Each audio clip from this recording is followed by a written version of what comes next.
नमस्कार दोस्तों, आप सभी का स्वागत है मेरे चैनल पे। आप सब ने कभी ना कभी तो अपने घर में आलू मटर की सब्ज़ी ज़रूर बनाई होगी, लेकिन आज जो रेसिपी मैं आपके साथ शेयर करने वाली हूँ वो बिल्कुल एक नई तरीके की रेसिपी है। तो चलिए आइए देखते हैं कैसे इसे बनाना है। तो सबसे पहले हमें इसके लिए एक मसाला तैयार करना है, कुछ मसालों को भूनना है। तो 2 चम्मच यहाँ पे जीरा ले लेंगे और 2 चम्मच यहाँ पे सौंफ ले लेंगे और साथ में कुछ लौंग तकरीबन 3 से 4 वो मैंने ले ली है। अब इन्हें हम मंदी मंदी आंच पर धीरे धीरे भुनने देंगे जब तक कि इसमें अच्छे से खुशबू ना आने लगे। तो देखिए ये जो रेसिपी है ये बिल्कुल नई तरीके की रेसिपी है। अगर आप ऐसे अपने आलू मटर को बनाएंगे तो डेफिनेटली आपके घर वालों को ये रेसिपी बहुत अच्छी लगेगी। कुछ नया टेस्ट होगा, नया वेरिएशन होगा। तो एक बार मेरे कहने से इस रेसिपी को ज़रूर ट्राई करिएगा। तो ये हमारा मसाला यहाँ पे भून चुका है। इसको जब थोड़ा सा ठंडा कर लेंगे उसके बाद देखिए यहाँ इमाम दस्ते में लेकर इसको दरदरा कूट लेंगे। इमाम दस्ता ना हो तो मिक्सी में आप इसे पल्स मोड पे पीस लीजिएगा, बिल्कुल पाउडर हमें नहीं बनाना है। तो हमारा ये जो मसाला है वो बिल्कुल बनके तैयार हो गया है। इसको साइड में रखते हैं और अपने पैन को फिर से गैस पे चढ़ाते हैं। तो देखिए यहाँ पर मैंने एक बड़े साइज़ की प्याज को रफली चॉप कर लिया है। बड़े साइज़ की प्याज ना हो तो आप मीडियम साइज़ की 2 प्याज भी ले सकते हैं। और साथ में मैंने एक अदरक का टुकड़ा भी ले लिया है उसे भी मैंने फाइनली चॉप कर लिया है। दोनों चीज़ों को अब हमें तेज़ आंच पर अच्छे से भुनना है, गोल्डन ब्राउन होने तक। देखिए बहुत ज़्यादा गोल्डन भी हमें नहीं करना है, लेकिन इनका कच्चापन निकल जाए इतना हमें इन्हें भुनना है। तो बस तेज़ आंच पर ही हमें इसे भुनना होगा कि ताकि इनका सारा कच्चापन निकल जाए। तो बस देख रहे हैं ना आप, जिस स्टेज पे मैंने इसको रोका है बस इसी स्टेज तक आपको इसे भुनना है। अब इसको थोड़ा सा ठंडा होने देंगे। जब ठंडा हो जाएगा उसके बाद इसे मिक्सी के जार में डाल देंगे। मिक्सी में जार में डालने के बाद इसमें हम अपना धनिया, पुदीना और मिर्च का देखिए ये मैंने पेस्ट बना के रख रखा है, ये डाल देंगे। साथ ही साथ मैंने इसमें 1 कटोरी घर की जमी हुई दही ली है, वो मैं इसमें डाल दूँगी। तो सब चीज़ों को हमें मिक्सी में डालकर अच्छे से ब्लेंड कर लेना है, एक अच्छा सा स्मूथ सा पेस्ट बना लेना है। ये जो बेस होगा यही हमारी ग्रेवी का काम करेगा। इसमें हम टमाटर का बिल्कुल भी इस्तेमाल नहीं करेंगे। जो खटास आएगी हमारी सब्जी में वो दही से आएगी।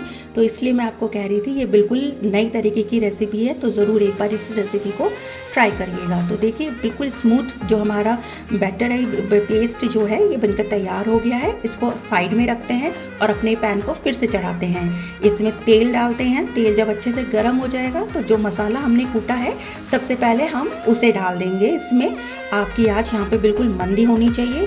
उसके बाद कुछ और मसाले हम इसमें ऐड करते हैं, जैसे कि हमने इसमें हल्दी ऐड कर दी है, गरम मसाला, थोड़ा सा हम इसमें धनिया पाउडर ऐड कर देंगे और साथ ही साथ इसमें थोड़ा सा हम नमक डाल देंगे और लाल मिर्च डाल देंगे, देगी मिर्च और 2 नॉर्मल लाल मिर्च होती है वो डाली है मैंने इसमें। और इसमें मैंने दालचीनी का पाउडर और काली मिर्च का पाउडर डाला है। बस इतने ही मसाले हमें इसमें डालने हैं। इन सारे मसालों को मंदी आंच पर आप अच्छे से भून लीजिएगा। आंच बिल्कुल भी तेज़ नहीं होनी चाहिए, नहीं तो मसाले जल जाएंगे। मसाले जब आपके अच्छे से भुन जाए तो जो हमने पेस्ट तैयार किया था वो हम इसमें अब डाल देंगे। साथ ही साथ मैं मिक्सी को धोकर भी थोड़ा सा पानी जो है वो इसमें डाल दूंगी। बहुत ज़्यादा पानी हमें इसमें नहीं डालना है, बस जार धो के पानी जो जितना होगा वो ही इतना पानी हमें डालना है। और बस अब अच्छे से हमें इसे हिलाना है। ध्यान रखिएगा हमने इसमें दही का इस्तेमाल करा है, तो दही में जब तक एक उबाल नहीं आ जाता हम उसको ऐसे नहीं छोड़ सकते।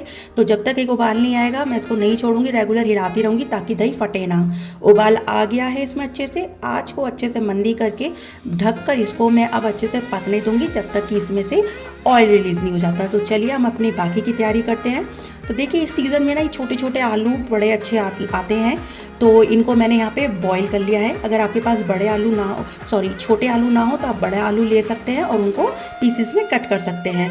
इन आलू को देखिए मैंने छील लिया है और इसके बाद हम क्या करेंगे, फोर्क की हेल्प से इसमें छेद कर देंगे ताकि जब हम इन्हें पकाएंगे अपनी ग्रेवी में तो ग्रेवी अंदर तक एब्जॉर्ब हो जाए, अच्छे से उसका टेस्ट आलूओं के अंदर चला जाए। साथ ही साथ देखिए यहाँ पे मैंने मटर बॉईल कर ली है 1 कप के करीब। तो ये मटर जो है बिल्कुल फ्रेश मटर थी जिसको मैंने बॉईल कर लिया है। साथ ही साथ जिस पानी में आप मटर को बॉईल करते हैं तो ध्यान रखिएगा उस पानी को फेंकेगा नहीं, वही पानी आप कुकिंग में यूज़ कर सकते हैं। तो यहाँ पे देखिए ऑयल रिलीज़ हो चुका है। तो जो हमने आलू और मटर अपने तैयार करे थे वो अब मैं इसमें डाल दूंगी, क्योंकि वो बॉइल्ड है तो बहुत ज़्यादा समय आपका नहीं लेंगे वो पकने के लिए। तो बस इसमें डालने के बाद अच्छे से इसको हम एक बार हिला देंगे सारी अपनी सब्जी को। उसके बाद थोड़ा सा पानी डाल देंगे इसकी कंसिस्टेंसी को ठीक करने के लिए, और इसे मंदी आंच पर ही ढककर हम पकने के लिए रख देंगे। तो ऐसे अगर आप अपनी एक सब्जी बनाते हैं आलू मटर की, तो बिल्कुल नई तरीके की सब्जी जो है आपकी तैयार हो जाएगी। सारे के सारे अपने घर के में उंगलियां चाटते रह जाएंगे। तो ये बस देखिए थोड़ी सी देर पकाना है, तकरीबन 5 से 10 मिनट, और आपकी सब्ज़ी बिल्कुल तैयार हो जाएगी। और उसके बाद मैंने इसमें टेस्ट बढ़ाने के लिए 1 बड़ा चम्मच जो है देसी घी डाल दिया है। टोटली ऑप्शनल है ये, आप डालना चाहें तो डाल सकते हैं, ठीक है। उसके बाद अच्छे से इसको हिला देंगे और हमारी बढ़िया सी जो आलू मटर की सब्ज़ी है तैयार हो गई है, जिसे मैंने प्याज के पराठों के साथ, प्याज के पत्तों के मैंने ये पराठे बनाए हैं उसके साथ सर्व किया है।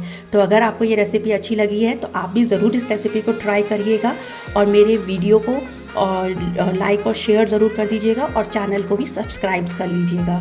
Bye bye.